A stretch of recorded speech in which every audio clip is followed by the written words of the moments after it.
Hello everyone, मैं ज्योति वर्दी Paramount ई services से।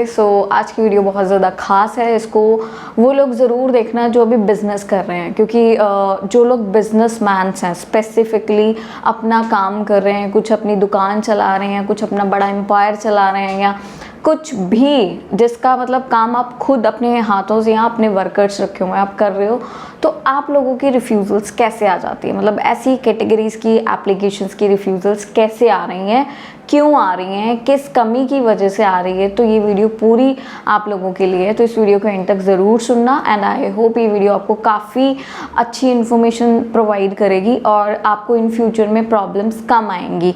तो अगर एक बात करें एक बिजनेसमैन की रिफ्यूज़ल क्यों आ जाती है बिजनेस होने के बावजूद, क्योंकि देखो एक बिजनेस को चलाने के लिए ना सबसे पहली चीज़ तो एक पेशेंस लेवल बहुत ज़्यादा चाहिए होता है। कि मतलब ऐसा कभी नहीं हुआ कि आज दुकान खोली और कल वहाँ पे रश है, आज बिज़नेस किया कल ऑर्डर्स ही ऑर्डर्स हैं, ऐसा बिल्कुल नहीं होता। बंदे को 1 साल, 1.5 साल, 2 साल या कईयों को बहुत लॉन्ग टर्म वेट करना पड़ता है, फिर उनका बिज़नेस चलता है, राइट। तो कहीं ना कहीं बिज़नेस की एक स्टेबिलिटी, मोबिलिटी एंड उनका जो एक नेचर है वो उस चीज़ की क्लियरेंस एप्लीकेशन में बहुत ज़्यादा ज़रूरी है कि मैं किस टाइप का बिज़नेस कर रहा हूँ, किस नेचर का बिज़नेस कर रहा हूँ।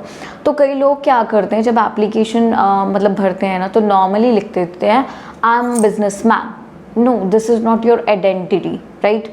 और उसके साथ के एविडेंस भी नहीं देते, तो आगे वाला बंदा आपको मिल नहीं रहा, आपकी इंटरव्यू नहीं ले रहा। स्पेसिफिक कनाडा तो आपको पता है फाइलिंग पे वीज़ा है, तो उसको कैसे पता चलेगा आप किस नेचर का बिज़नेस कर रहे हो और उसकी क्या इम्पोर्टेंस है आपकी कंट्री में, आपकी फील्ड में, आपकी लोकेलिटी में, वो चीज़ कितनी मायने रखती है। तो ये चीज़ उनको क्लियर नहीं होती है। तो क्या करना होता है, आपको अपनी ड्यूटीज़ ब्रीफ करनी होती है, like which kind of business you are doing. जैसे अभी रहता है मेरा बिजनेस है, लगा लो कंसल्टेशन का, कि मैं लोगों को गाइड करती हूँ like how you will apply your case, ठीक है। फिर उसके बाद जो एग्रीड होते हैं उनके केसेस हम अप्लाई करते हैं, राइट। तो एज एन कंसल्टेंट तो मैं ऐसे लिखूंगी I am a proprietor of this company and I am dealing the clients, I am giving them information, handling their queries and maintain their application and proceed to the high commission, right. तो ये मेरा एक brief बनेगा। तो इसी तरीके से आपका क्या बनेगा, ये चीज़ आपको सोचनी है, राइट।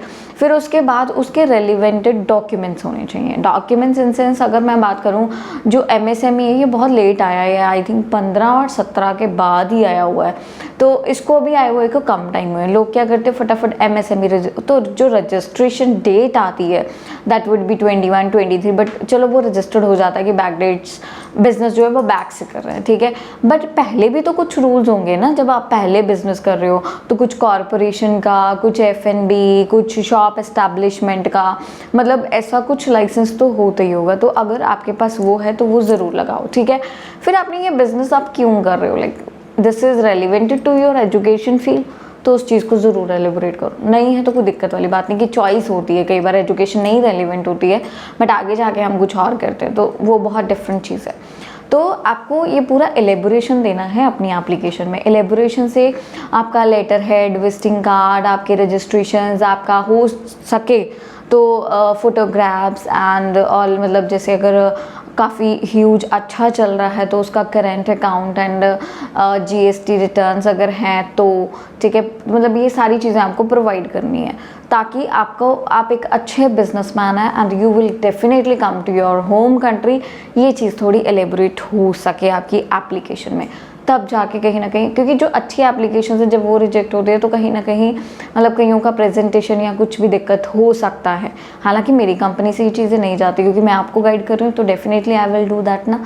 और लोग जो एप्लीकेशंस चेक करते हैं उनको पता होता है कि हमने प्रेजेंटेशन क्या रखी है। तो ये चीज़ें बहुत ज़्यादा ज़रूरी है। आपको अपनी एप्लीकेशन को एक अच्छे तरीके से प्रेजेंट करना पड़ेगा, ठीक है। फिर उसके बाद उसको रीज़न दो ना कि आप इतना बड़ा बिजनेस आप किसके ऊपर छोड़ के जा रहे हो। So give them details about your employers, ठीक है, कि मतलब so and so person will be handle afterward. तो वो बंदे जो हैं वो देखेंगे, ठीक है, वर्कर्स हैं हमारे, वो टेक केयर करेंगे। तो मैं लॉन्ग टर्म के लिए आपकी कंट्री नहीं रह सकता हूँ। तो ऐसे अगर एप्लीकेशंस लगाओगे then definitely you will get the good results from the high commission. तो ये चीज़ें बहुत अच्छी हैं। मतलब आप चाहो तो वीज़ा लेना देखो मुश्किल भी नहीं है और बहुत ज़्यादा इजी टास्क भी नहीं है, मेहनत तो लगती है, हर काम में लगती है। अगर एक आज बोल रहा है ना मेरी बुटीक है, मैं सिर्फ सूट स्टिच कर रही हूँ, कई लोगों को सुनने में लगता है कि दिस इज़ वेरी मतलब छोटा सा काम है, मतलब कोई भी कर लेगा, बट ऐसा बिल्कुल नहीं है। एक बंदे ने आपकी शेप का सूट स्टिच करना, चाहे वो कोट सूट हो चाहे वो सलवार कमीज हो, तो उसके लिए बहुत दिमाग चाहिए। कहाँ से कैसी शेप देनी है, बॉडी शेप्स बिल्कुल इक्वल नहीं होती है। कई लेडीज़ की फैट ही इतनी ज़्यादा होती है, पता ही नहीं लगता वो कहाँ से क्या फिटिंग देनी है। कई लोग इतने मोटे होते हैं कि उनका पता ही नहीं लगता उनका कोट बनेगा कि क्या बनेगा। तो मतलब ये दिमाग है ना, अगले बंदे का, टेलर का दिमाग है। फिर वो जब कटिंग कर रहा है बहुत ध्यान से करनी है, कहीं उसने कपड़ा कम छोड़ दिया तो वो कपड़ा वेस्ट हो जाएगा, फिर उसको अपनी तरफ से ला के देना पड़ेगा। कोई भी काम जो है ना वो मतलब इतना ईजी नहीं है। तो सेम काइंड इज दिस कि अगर एप्लीकेशन लगा रहे हो ना, लोगों को कईयों को लगता है 4 फॉर्म ही तो भरे हैं, तो अगर इतना ईजी टास्क है घर बैठ के कर लिया करो, ज़्यादा ईजी है, क्या पता उसी से हो जाए काम। तो मतलब नॉलेज होना पूरी मतलब बहुत ज़्यादा ज़रूरी है, ठीक है। हमारे पास जब कईयों के फॉर्म्स आते हैं ना, तो हम लोग देखते होते हैं कि भाई इस चीज़ को अगर ऐसे तो कोई बात नहीं मैडम, बिजनेसमैन तो लिखा ही है।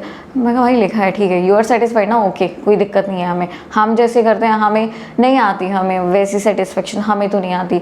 हम जब एप्लीकेशंस प्रेजेंट करते हैं तो लॉजिक कौन सा बताना चाहिए, कई लॉजिक्स हैं जो एम्बेसी को बताने भी नहीं चाहिए, मतलब कुछ ऐसी चीज़ें भी होती हैं। तो मतलब सब कुछ हम लोग जो है मैनेज करके फिर एप्लीकेशन में लगाते हैं। सो अगर आप भी बिजनेसमैन हो, आपकी रिफ्यूज़ल आ चुकी है या आप फाइल करने का सोच रहे हो, एक बार ओपिनियंस ज़रूर लो, ठीक है। पैरामाउंट से ही नहीं, कहीं से भी, कोई भी अच्छी कंपनी आपके नियर टू डियर कोई भी, ठीक है, आप ओपिनियंस ले सकते हो। अगर आप ओपिनियन से सेटिस्फाइड हो तब आप उनसे अप्लाई करो, ठीक है। हमारी तरफ से बिल्कुल ट्रांसपेरेंट प्रोसेस मिलेगा।